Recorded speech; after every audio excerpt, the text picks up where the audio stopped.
Morning peeps, good morning everyone. How's everyone doing? Hopefully you guys are all doing well. Don't forget, if you're new to the channel, like, share, subscribe. Before we have a look at the stories today, I want to quickly show you guys this. I got this last night from the Football Blacklist. Thank you very, very much. It basically, hopefully you guys can see it properly, it basically recognizes what I did in football last year. Now, a lot of you, especially those that follow this channel and think I only talk boxing, will be surprised that what did you do in football last year? But I do talk quite a lot of football as well. I have my own show on Talk Sport. I'm actually filming it tonight with Rory. Feel free to tune in from 7 till 10. I do a bit of football for DAZN, but this award recognizes what I did at the back end of last year for Amazon Prime.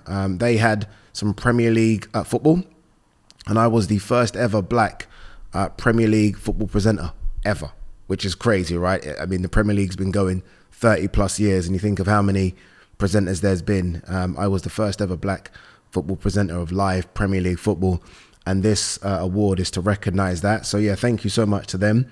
I did get an award from them a couple of years ago as one to watch, right? It's crazy what's happened in 2 years, but yeah, thank you so much to the Football Blacklist and everyone that thought I deserved that award. All right, let's talk some boxing. Let's have a look and see what there is today. Injured Manuel Charr out against Kubrat Pulev, but a fight will still happen. Okay, I'm guessing that fight will be rearranged. I think it was supposed to be in a couple of weeks' time. I think DAZN had it as well. I'm not quite sure what to make of that fight. Kubrat Pulev still serviceable. Manuel Charr hasn't done anything in years. Tim Tszyu and Sebastian Fundora go head to head. Yeah, look, I like this one. I know some people have said, how does Fundora get an opportunity? Bear in mind, his last fight was him defending his belt, but he lost. Got stopped in that fight. Do you remember that one? Got stopped in that fight. He hasn't fought since. He was supposed to be on this card anyway, as the co-main event. No, not co-main. I think third down on this card, and he was going to fight for the vacant WB. It might have been WBA, or he's going to fight for a vacant belt anyway. So I'm happy because he was ready to go. They could have picked someone else, but that person, if they lost, would have made excuses about, took time to get into shape, blah, blah, blah. Sebastian Fundora is in shape. And if you remember his performance against Erickson Lubin, this guy can fight. This guy can fight. He's very, very tall. He's tricky to figure out. I expect Tim Tszyu to get the job done, but I think this is a really, really good fight. Trainer Ben Davison wants Alexander Usyk next and not Tyson Fury for Anthony Joshua. Interesting. Is he saying that from a standpoint of he's got a close relationship with Tyson Fury and he's worked with Tyson Fury, or is he saying it from a standpoint of he just wants to see AJ kind of get the get back against Alexander Usyk? I'm not quite sure what angle he's coming from. If it's the get back against Alexander Usyk, I know for a fact that AJ wants that fight again. AJ wants that fight. I mean, I interviewed AJ a few months ago and we spoke about that, and that pains him. It burns him. I just feel like, look, if Usyk gets past Fury, look, AJ Usyk still a big fight, but because we've seen it twice, I know this is a different AJ now. He looks a lot better, but because we've seen it twice already, not for me. I want AJ Fury, and it will be a difficult situation for Ben Davison, having worked with Fury, but Fury left him and went on, didn't he? He went on to Sugar Hill Stewart, so there should be no hard feelings there at all. Talking to Tyson Fury, obviously there's been photos going round of Tyson Fury looking in incredible shape, and if those photos are true, and I think there's a big if attached to that, then yeah, he looks in great shape. There's no two ways about it. Like, Tyson Fury is never and has never been body beautiful. So if you're trying to look at Tyson Fury and, I don't know, make comparisons to AJ or even Wilder when he put weight on Ngannou, then forget it. Forget it. But look, he does look in good shape in those photos. The reason I say if he looks in shape is because I think I've seen photos like this before with Tyson Fury, and I'm lucky enough to have sit downs with Fury, interview Fury quite a bit, and every time I see those photos and then I actually go and see him in person, it ain't the same. It ain't the same. Honestly, it ain't the same. Like, the photo that I've seen recently, I think the one on my thumbnail, suggests that he almost has abs. It looks like he's at least got the top four. And I don't remember ever I mean, you have to go way back to see Fury go in the ring with abs. Like most times, Fury's kind of got that tire around his belly. I mean, I hope that these images are real, which that if they are, it suggests that he is taking this very seriously. Look, physiques are never an indication, or they're not the only indication someone's in shape. Like Fury, again, has never looked body beautiful, but Fury can easily go 12 rounds in his sleep. Easily. Like, I've never seen Fury blow in a fight. Like, there's some fighters where you're like, oh my God, he is literally done. And he has to find a second wind. I haven't seen that with Fury. So Fury doesn't need to be physically beautiful to be in shape, but it does help. It does help because it kind of makes us know that, okay, he ain't fucking about here. And that's what we want to see, right? That's what we want to see. But again, I'm not sure. I just want to quickly check something. Fury, basically, I'm checking Fury's weight. I've always said that I think Fury, in terms of weight, his best weight for me, or his best looking weight, was when he fought, that period when he fought Christian Hamer, Derek Chisora the second time, and Vladimir Klitschko.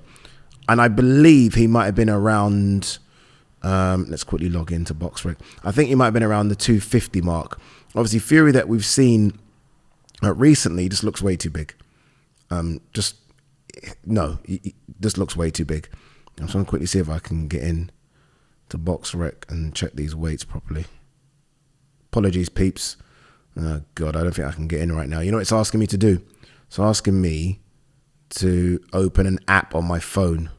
I'm using my phone to film. But you guys know what I'm talking about, right? For me, that weight against Vladimir Klitschko was perfect. It was perfect. And I'm gonna put my neck on the line here and say he was around 250, 260 max. Now he is sometimes 280, 290. It's just too big. It's too big. So hopefully, come fight night, look, I'm not asking him to drop down to 250s again. It's difficult. But hopefully, he's nowhere above 270. If he's that, then obviously we've got a Tyson Fury that is still way bigger than Alexander Usyk, can still bully Usyk, but can also be on his toes and move around and fight on the back foot. Because I think what we've seen with Tyson Fury recently is a guy that's evolved as he's got older and now just stands there and fights, right, in the pocket. He did it against Wilder, he did it against Chisora, he did it against Dillian White, and it's exciting, but I almost feel like he's going to need to be on his toes here against Alexander Usyk. He did it a bit on his toes against Ngannou. When he got put down against Ngannou, he reverted back to old school Fury, realizing, okay, I'm not going to have a war with this kid. So I think we almost need to see a bit of both. A guy that can bully Usyk and a guy that also has the fitness and the speed of feet. That's one thing we've always said about Fury. He's got good feet. He can kind of dart in and out. The speed of feet to kind of fight on the back foot.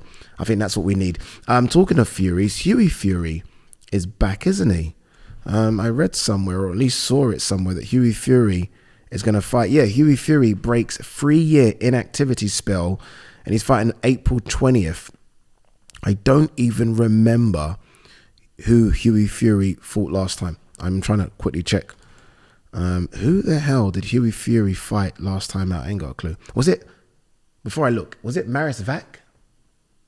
No, okay, it was Christian Hamer. Vac was the fight before that. And that was the 16th of October, 2021.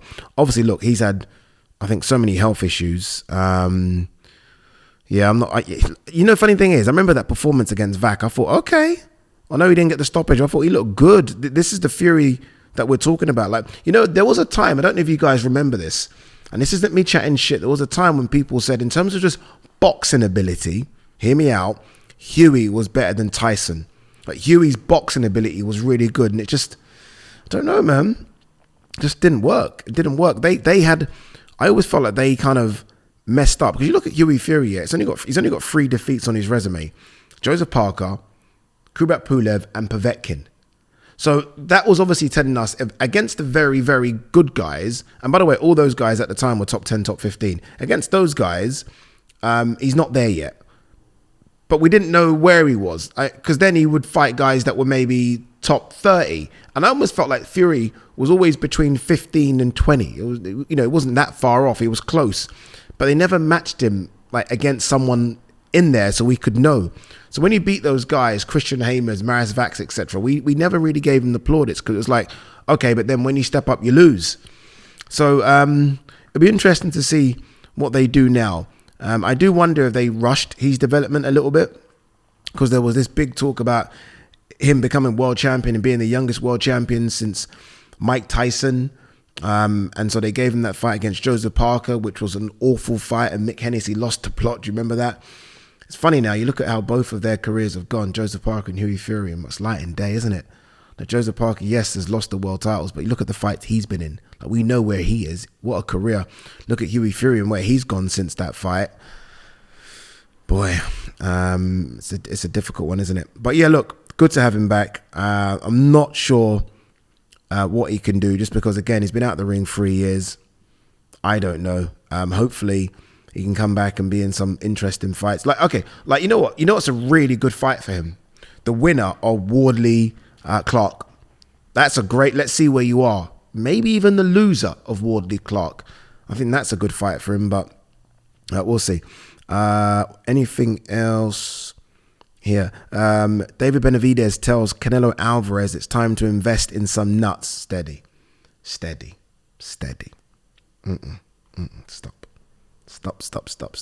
Come on. Again, look, you guys know where I am with this one. I want to see Benavidez versus Canelo. I do feel like there might be an element of a duck here, but don't you dare tell me that Canelo doesn't have nuts. Don't you dare tell me Canelo doesn't have gooners, because he certainly does. His CV tells me he does. I'm not having that nonsense. I'm not having that. It's weird how, because of this, I've started to see videos and people started to break down Canelo's last 10 fights. It's mental how people do this. Like, just enjoy it at the time. Now people are like, yeah, but Callum Smith was shit. Billy Joe Saunders ain't done anything. But like, people like to do that, where you've got to just at the time say, 1 second, Caleb Plant was unbeaten. Billy Joe Saunders unbeaten. Callum Smith unbeaten. Then he fought Bivol. Like, we've got to give him his credit. We're on it. Danny Jacobs, Golovkin. We've got to give him his credit for what he's done at the time, man. People like to shit on people too quick in this sport. Far too quick. Paddy Donovan, Lewis Ritson confirmed for Josh Taylor, Jack Catterall 2. We're confirming fights for a fight that some people still think might not go ahead. I think it will. But it's a good addition. Paddy Donovan's 147. Lewis Ritson just keeps on moving up in weight, doesn't he? When Lewis Ritson was a 135 guy and really just starching people, there's a time when Lewis Ritson was starching. Then what his nickname, the Sandman, like just knocking people out. But then I remember seeing him at an event. He was supposed to get in the ring with Cyrus Pattinson, but Cyrus Pattinson lost. And I remember seeing him at that event. He was going to do a nose to nose, and I saw his belly, and I was like, nah. By the way, Amazon Prime. This is interesting. There's been a lot of talk recently about the PBC Amazon thing. And at the time, I think it was a case of Amazon only gave PBC a certain amount of dates, and all those dates basically were going to be the pay-per-view element of it. I'm hearing now that PBC are back full-time, and now Amazon are going to be doing basically dates every other week. So you're going to get your pay-per-view stuff, but you're also going to get like normal boxing. And that's going to be on Amazon Prime. I am an Amazon Prime subscriber. That's enormous. Do you know how big that is? That's big. And that's a big threat to everybody. Because, like, everyone has fucking Amazon, don't they? Like, I've got it. I think most people have Amazon Prime. So, I mean, I'm happy for the boxers. I think a lot of boxers that weren't at the pay-per-view level or weren't able to get on some of these pay-per-view cards were worried. Good luck to them now. Good luck to them. We'll end on this one. I saw Richard Riakporhe yesterday. He was at this event where I won this shiny award. Looked in shape, boy. Richard Riakporhe is in shape. I asked him, like, what's going on, you versus Billam Smith? He pretty much said yes to that. And I said, like, what is it though? Is it going to headline is it going to headline its own event, or are you co-main for Yar Boatsi? And he kind of just smiled and walked away. So I don't know what to make of that. But what we do know is we are going to see Richard Riakporhe versus Chris Billam Smith. All right, guys, girls, peace and keep hitting this mic. Peace and love.